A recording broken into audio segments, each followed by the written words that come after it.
Hello, hello. Welcome back to the Manifested Sis podcast. Guys, thank you so much for tuning in. You're going to love this episode. Sis, it was selected, created, curated just for you. I have a dope guest today, and she's going to help you get your whole self-care life. Her name is Oludara Adeeyo. I got that right. And I'm going to read her bio for you guys so you can be super impressed. And then I'm going to tell you my favorite part about her. Okay. Here we go. Oludara Adeeyo is a psychotherapist and author of Self-Care for Black Women. Based in Los Angeles, California, she works as a psychiatric social worker, where she assists individuals experiencing homelessness, as well as severe and persistent mental illnesses. Oludara is passionate about helping people improve their overall well-being, especially Black women. Before becoming a clinical social worker, Oludara spent 7+ years working as a writer and editor. She has been an associate web editor at Cosmopolitan and the managing editor at XXL. Oludara grew up in Edison, New Jersey. You're a Jersey girl. Hey, I'm a New Yorker, sis. Oops, sorry, let's get back on track. She loves Beyonce, hot yoga, cooking, and watching telenovelas. Ay, sí, qué bueno. Now, you guys, that's her professional bio. So you see that she's a baddie, she's a boss. But here's my favorite part. When I have a guest, I ask them what 3 actionable takeaways do you want to leave with the Manifested Sis audience? Because I don't want anyone who's raggedy or who just wants to promote themselves only, okay? This is what she wrote. 1, put your wellness first. 2, trust yourself more. 3, ask for help and buy my book. I was like, I like this chick. She is my kind of people. So let us hop into it. Oludara, thank you so much for being here with us. Yes, thank you. I'm excited to be here. I'm glad to connect. I love connecting with other Black women in the space of just healing our people. Yes, healing our people. Listen, so tell everyone a little bit about you. We got the great bio, but I want you to tell us your journey to here helping heal our people. Yeah, my journey really starts with my mother. My mother passed away in 2013 on New Year's Eve. And before that, she had been sick for quite a while. She had rheumatoid arthritis and, it just it's an autoimmune disease, and she just never got better. But even before then, like, my mother never really took care of herself. Like, her self-care was never at the forefront. And because of that, I never really learned how to properly take care of myself. I was always the strong friend. Even after my mom died, my friends were like, wow, you're just so strong. I mean, really, I was just masking, like, my pain. I wasn't really dealing with my issues. And that's just how I grew up, and it's something I learned from my mother. It's kind of like you forgive and you move on. Like, you don't really deal with the issue. You don't really address things. So I feel like taking care of my mom. And then also at the time my mom was sick, I was dealing with my own health issues. I have PCOS, polycystic ovarian syndrome. And if anyone out there who knows about PCOS, it can sometimes control your body. Like, it's a hormonal disease that sometimes you're just like, you gain weight, or some women have hair, and or really, really bad periods. So at the time I was trying to figure out how to navigate that, and I really began to see the parallels in my mom's life and my life, and I really was just like, I have to switch that up. So, and at the time I was working in the media industry, and that was my dream. I wanted to be a magazine editor. I grew up reading 17 magazine, Cosmo Girl, J14. Like, I wanted to be in that industry because I really wanted to talk to girls and help girls and, communicate with other people. But I slowly realized that, especially as a journalist, like, you're working 24/7, and that's just a life that does not allow you to be well balanced. And, as I worked in Cosmo, I dealt with a lot of like workplace trauma, and I didn't even realize it was workplace trauma until like years later when I microaggressions. Yes, macroaggressions. Yeah, when I had to look back and realize that, like, oh, wait a minute, because when I worked at Cosmo, one of the editors, towards the end, because they're not all bad, because I still talk to some of the editors, but like the one that was towards the end, she told me, like, she asked me, do you even want to be a writer? And I just remember being like, ma'am, here in this job? Why would I be working here? What do you think I should be doing, ma'am? I've got questions. Mhm.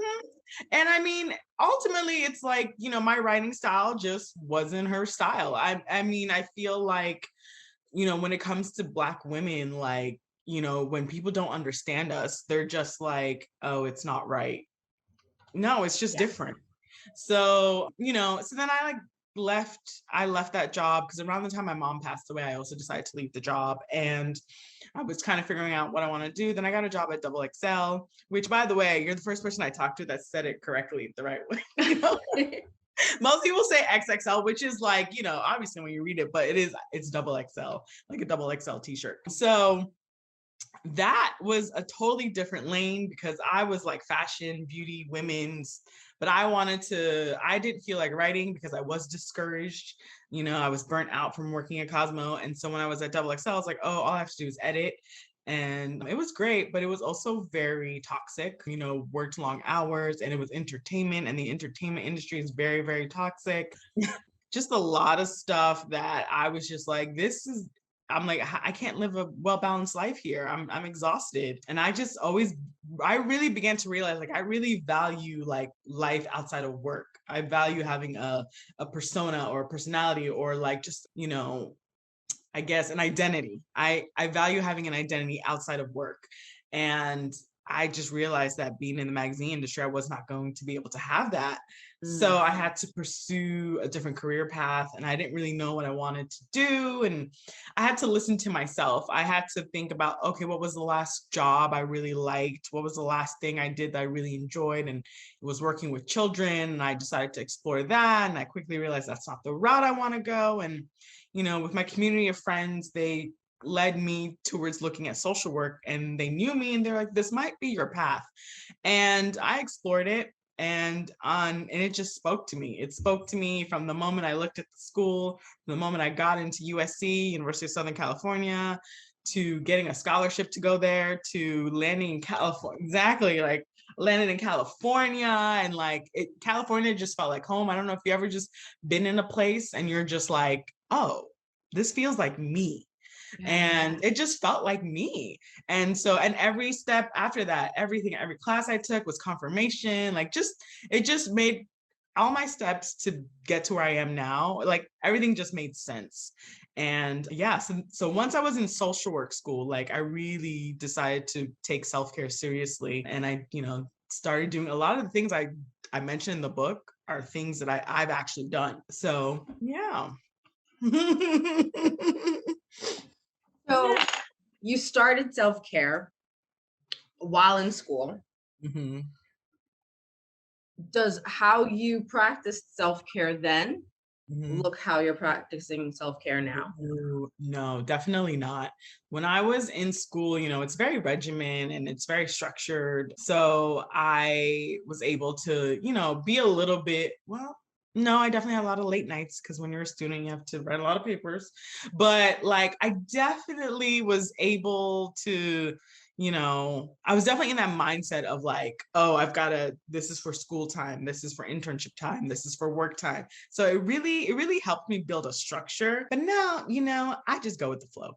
I do whatever I feel like. So when I was in school, I definitely was cooking more, and I was just like, I had a lot more time to cook and, go on extra walks and all these other things. But, now that I'm working and, etc., it's like, my time looks a little bit different just because of work and extra things. So Yeah. Mm-hmm. Okay, so let's back it up. Mm-hmm. What's self-care? Yes. And what's radical self-care? Ooh, yes. Yes. So, self-care, I feel like that word gets a bad rap sometimes because people are like, self-care. What is self-care? It's overused. Exactly. It is overused. I mean, even when like, I was got the book opportunity, I was like, self-care, like the book. Right? It's like, we call it something else, because are people going to want to read that? But the fact is, we don't really have another word for taking care of yourself. That's just like, that's it. But so self-care to me is putting yourself first. It is taking care of yourself. It is doing what you need to do to make sure you are able to operate in this world. And to me, radical self-care is, especially for Black women, it is literally putting yourself above everything else. And by that, I mean listening to your, really paying attention to what's going on in your mind, your body, your soul, which are the 3 parts in the book. But like really just What? I'm gonna do it every time. We're selling this shit. Come on. it's like really, I feel like it's really listening to yourself and just like and accepting yourself as well. So like with radical self-care, there's got to be a level of acceptance of how you are, and also a level of vulnerability with yourself. And you've got to be really like ready to just learn a lot about yourself and know what is good for you, know what triggers you, know what is going to make you feel good. And, so I feel like, and especially as Black women, like in this world, we are not allowed to just be women. So like this book, some people may be like, well, it's like not revolutionary. And to me, I'm like, it is revolutionary because it's saying that Black women, we are regular people.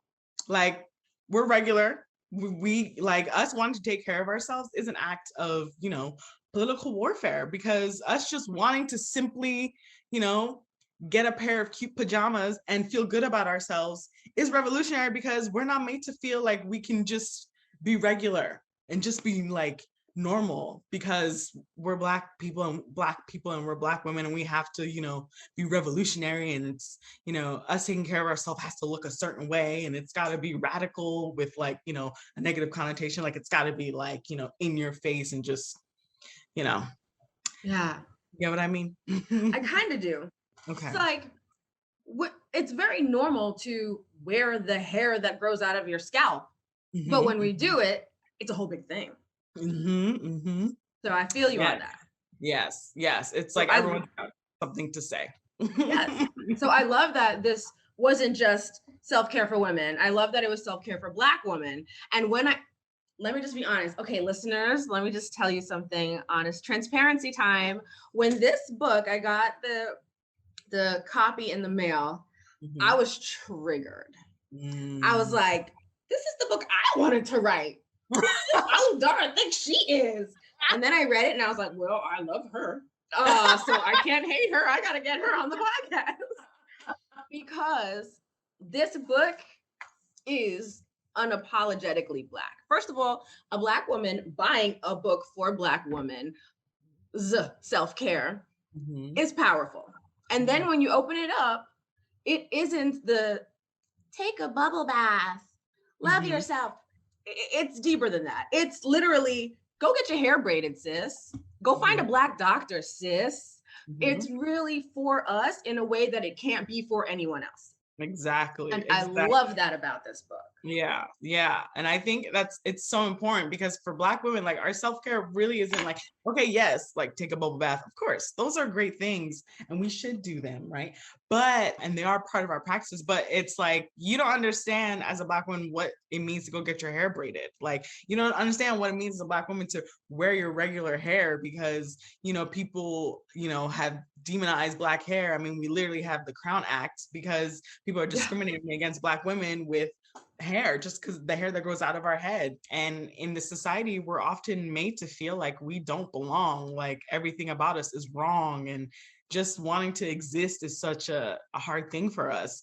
And I feel like that's kind of the goal in the book, and the message I'm trying to push is like, you're allowed to just exist. Like you're allowed to just exist and do it in your own way. And yes, it's in these lighthearted and some deep and a lot of deep, practices, but it's there for you.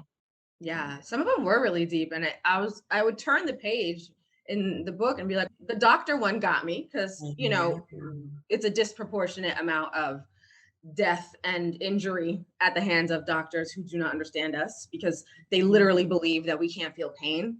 Right. What? Do better, med school. Do better. Yes. And the hair one, and also finding your history. One of them was like, search into your history.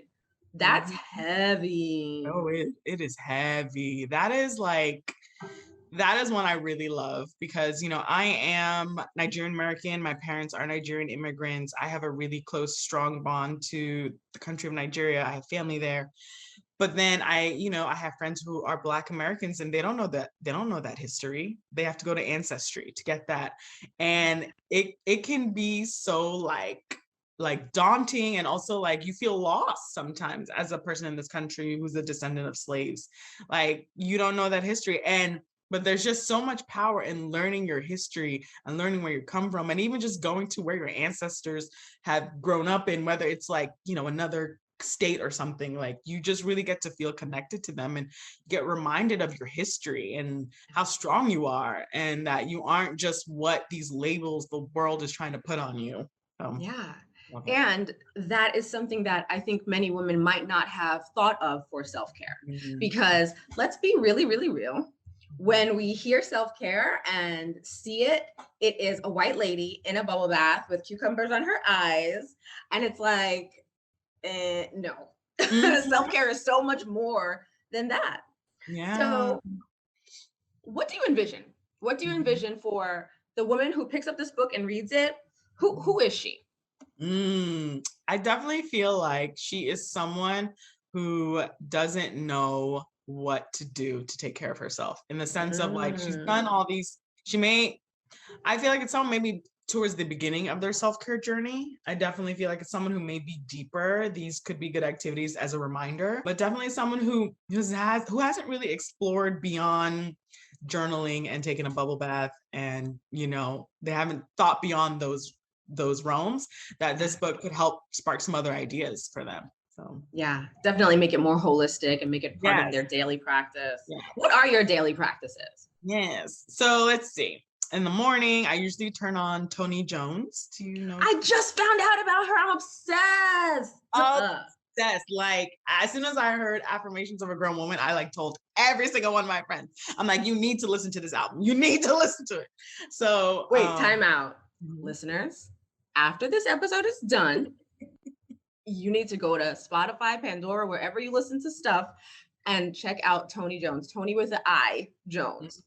You will gag. Okay? Yes. Okay. Yes. Sorry, keep going. Yes, affirmations for a grown ass woman. Yeah. Or is it just affirmations for a grown woman? No, I think there's ass in there. I think there's ass. Yeah. But yeah, so I turned that on because it like really just reminds me like I'm that chick, I'm that girl. And I love tea. And so I'll have tea in the morning. I make that, and I have my yogurt, and it's a lot of peaceful time for me in the morning. And after that, during the day, I'll do things like take a deep breath. Obviously, I always try to evaluate where my anxiety is coming from, because I tend to have anxiety and be anxious just in the nature of my work. And, and we're in the middle of a pandemic, so anxiety is just through the roof. Definitely one big one for me right now is drinking more water. It's been a struggle for me to drink water over the last year, or to remember to drink enough water.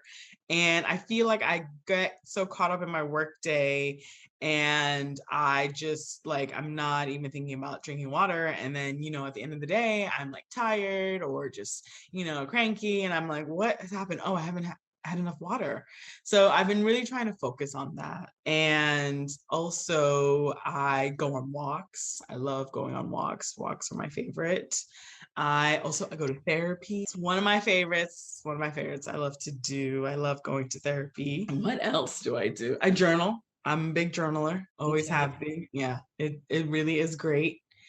And oh my God, there's so many. Like I watch certain shows I love. Like as you said in the beginning, I love telenovelas. So learning Spanish is also a part of my self-care. It's like it's expanding my mind. It's getting me connected to another culture. So I actually take Spanish lessons every Sunday.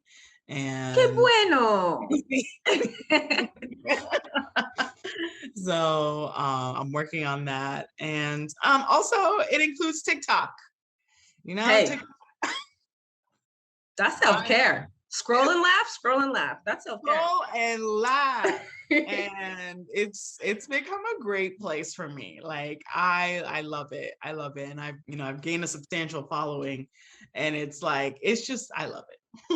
Well, now I got to go follow you and like all the things. Okay, so what do you, well, actually, what does your life look like when you're not doing your self-care practices? Mm. Oh, Like, how does it impact you? Ooh, if I'm not doing it, if I'm not doing it, I'm not drinking water. I'm ordering Postmates almost every day. And This is a no judgment zone. no judgment, except when you have groceries that are spoiling. Just looking at you from the fridge like this bitch. Just What like is she that. doing? What are you doing? And I like, so, part of my self-care has been like looking at knowing what are my depression triggers, or what is me not vibrating at a higher place. And for me, it is like ordering too much Postmates, not drinking enough water, skipping yoga, because I go to yoga every week, skipping yoga, going to bed really late, because I do like to sleep, but I know when I'm just like anxious and not with it, like, yeah, I'm doing those things. I'm just ignoring my needs. Yeah, it impacts all areas, sleep, food, hydration, all of that. Okay. And then that leads to more anxiety and more depression. And then it's just like this downward cycle. Yeah. What do you say to the woman who's like, oh my God, self-care, it's just a buzzword. I'm too busy. I got 4 kids. I got to find my baby daddy to get him on child support. I got 2 jobs. I don't have time for this. What do you say to that woman? Oh, wow. I say you do have time, or you're going to have to make time for it, or else you're going to have to make time for it. Because if you keep running around and like you keep running yourself into the ground, the universe is eventually going to force you to slow down, whether it's your like sickness or something, like you're going to have to slow down. So I say to that woman, start small. Maybe it's something small, like, maybe it is just journaling once a week. I don't know. Or just something small. Maybe it is just drinking water. Like, that's your only focus. Like making sure I'm getting enough water. Oh, making sure I'm getting some sunlight at least once a day for 10 minutes. Just start small. I would say start small and build. I love that you say that, because I feel like sometimes people see all the things and feel like self-care must be all the things. All at once, starting right now, hurry up, Exactly. And it's freeing to know, like, okay, I can dip my toe in the water and maybe try journaling. It's not for me. Okay, maybe I'll try meditation. It's not for me. Maybe I'll try something else and see what feels right, instead of like that pressure to do all of the things. Yes. I love that. That's a great tip. So how'd you come to write this book anyway? Okay, well, so I've always wanted to write a book. It's always been something I wanted to do. And like the last couple of years, I wrote it in my journal. It was something I was trying to manifest. And I thought it would either be a children's book or like a romance fiction novel. So Zane. So then I basically, at the beginning of 2021, last year, I basically was like, I wrote in my journal, I was like, I want to get a book due by the end of the year. I will figure that out. So I decided to start writing like in a blog that is very private. I was just like, I'll just write just so I can like do it again. Cause I wasn't writing because I was so discouraged from my experience at Cosmo. I was like, I'm burnt out. I don't want to write anymore. So I feel like I opened up the universe for the opportunity for a book deal, because Simon & Schuster emailed me. And out of the blue? Yes. Come on, manifestation. So they found me because I also had decided that, for many years, people were like, hey, like, you're a really good editor. Like, can I pay you to do this? And for years, I would do it like on the fly, and I would, charge friends like not a lot of money. But one of my girlfriends was like, no, you need to make this a business. And so at the beginning of last year, I basically was like, all right, let me start a business. And I did. I got like one client. I put my listing on something and I was like, oh, that's cool. And then they found me. The editor found me and she was like, hey, I see like you used to be an editor and you're a social worker now. I have this book idea and I feel like you'd be the right person for it. And I was like, is this a scam?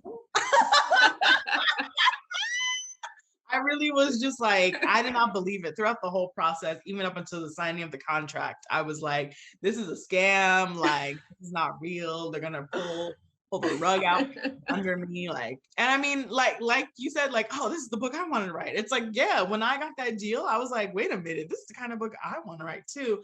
And yeah, and I mean, it was a really short time period. They wanted me to hand in the manuscript. It was like 2 months later after I got the book deal.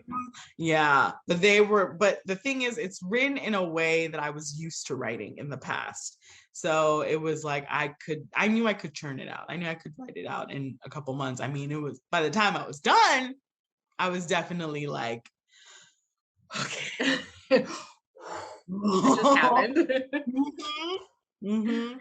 But yeah, so like my story is not, the norm book deal. Like, it's not always a publisher comes to someone and is like, yeah, that's fantastic. Yeah, you didn't have to go sending pitches here and there. You literally like, yo, God, I'm ready. Come on. Yes, exactly. And Source was like, there you go, sis. Yes. Wrinkle a little book deal. Exactly.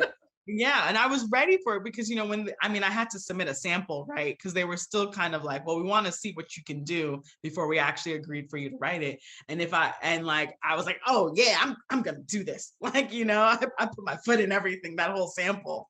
Oh my gosh, it was so good. I was like, I am not losing this opportunity. And thankfully they chose me. That's fantastic. So I love the way the book is. Okay, I don't know how everyone who is listening is feeling, but like, life is overwhelming AF. 70-day month of January. I don't know, but we made it through. But life is overwhelming, and reading a book that's like, oh, more to do. It's a lot. But this book, for those watching on YouTube, you can see it's kind of, okay, well, maybe you can't. Oh, there you go. It's broken down in very bite-sized pieces. Each page is a tip and a why and a how. It's beautiful. And was that intentional? Did you decide to make it bite-sized for that reason? So it's not like, oof.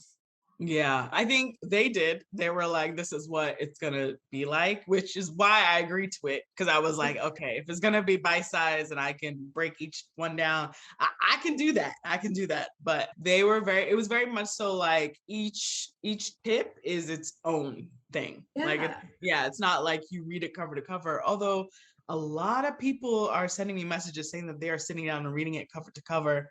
And I'm like, it's not that kind of book, but if you want to, it's okay. But yeah, it was intentional like that because it is just for you to like, pick up and, read something and be like, oh yeah, I can do that, Yeah. I'm curious because so I picked it up. I saw it was bite-sized. I said, I love this. And then I just read the whole book. So, but this book is Black as fuck. Like this book is unapologetically Black as fuck. Yes. And I'm curious. And if you can't say this for legal reasons, just give me a little wink and a nod. Was there any pushback on the Blackness, the Blackiosity of this book? None, which was incredible. That was probably the best part of the whole. Come on, book. Simon and Schuster. Yes, they were like, well, yes. So I work with. So the book is published by Adams Media, an imprint of Simon and Schuster, but they were very much so like, we like your voice. Infuse it in. And if they felt something was a little bit too edgy, they'd be like, hey, like bring it back a bit. But overall, the people who worked on the book, they really were just like, go, like run with it. And obviously the copy editors, well, the developmental editor was a Black woman. The designer of the book, lovely Tess Armstrong, she drew it. She's a Black woman. And the copy editor, the final copy editor, she was a white woman. But she was also very respectful of the writing.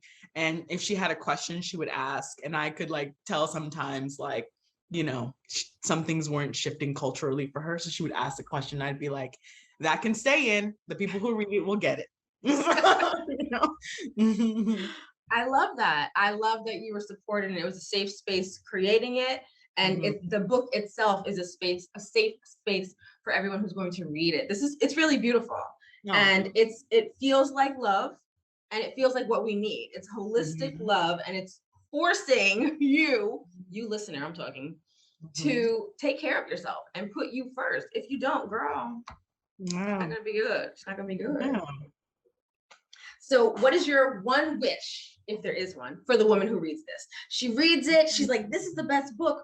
What do you want for her? What's your hope for her? Okay. My hope, I'm going to pull from a friend who read the book and she gave me feedback. So my friend, she read the book and her feedback was, as soon as I was done, I decided to go back to playing the trumpet and I decided to say no to some things that I just wasn't really gelling with. And I was like, that is exactly the result I want. I want someone to pick after they're done, going through the book, to be like, you know what? I'm going to make some empowering decisions. I'm going to, play more. I'm going to tend to my inner child. I'm going to, do what I need to do that feels right for me. And that's ultimately what I want every Black woman who reads to do. So. Yes, I love it. I'm curious, what's your favorite, like top 2 tips in the book? Ooh. Okay. Top three. Ooh, oh my gosh, it's so hard. Well, okay, I'm gonna use the top 3 that probably apply to me right now and where I am with my self-care. 1, healing your inner child. I'm definitely like very focused on that. I have been for the last 5 years. As many Black women, we are not allowed to have childhoods that are psychologically safe.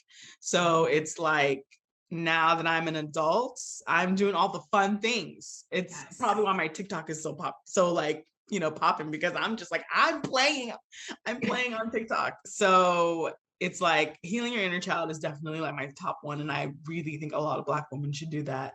It's so, so important to heal our inner little Black girl. Let's see. The next one is stop policing your speech. Yeah, fuck that shit.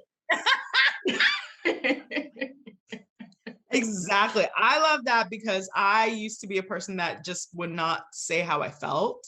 I would just go with the flow and go with whatever perception I wanted people to have of me, which was like a strong Black woman who can do anything and nothing worries me and I get it done and I can do it all. So I'm big on that one. Now I say my piece. I'm not afraid to, however I'm going to perceive is how I'm going to be perceived. And it's not, it has nothing to do with me. Yes. Come on, healing. Yes. Let's see. And the last one that really applies to me now is drink more water. That's for everybody. That's the actionable takeaway tip for everybody here right now. I love it. Those are good ones. And FYI, for that first tip she shared, healing your inner child, if you need help, sis, come see me. See me. Holler at me. DaniFaust.com. Happy to help. Okay. Do you have any last words that you want to leave with the listeners of Manifesting? Let's see. Any last words? My main last words would be that your wellness is your resistance to the oppressive society. So do what you need to do to take care of you. And whatever you decide that you want to do to take care of you is valid. Amen. I love it. Tell everybody where they can find you and where they can find self-care for Black women. Okay, you can find me on Instagram, Twitter, and TikTok at Oludara Adeeyo. And you can find the book almost anywhere major retailers are. It's in Barnes & Noble. It's on Amazon.com. There are a bunch of little stores that have it as well, bookshop. Yeah, and if you can buy Black, buy Black. So, yeah. Love it. Okay, you guys, you heard it. All those links are going to be in the show notes for you. So if you're driving, don't try to write all that stuff down. And thank you guys for listening. Oludara, thank you for being here. Thank you. Thank you for this book. Thank you for this work. Like, legit. It's dope. You're dope. And I'm glad that you created this. Thank you for manifesting this shit. Okay. So guys, thank you so much for listening. I would love it if you would go on Apple and leave a 5-star review. And if you're listening, share this on Instagram, tag me, tag Oludara, and we will share you out. I love you. Manifest some good shit. And I'll talk to you next week.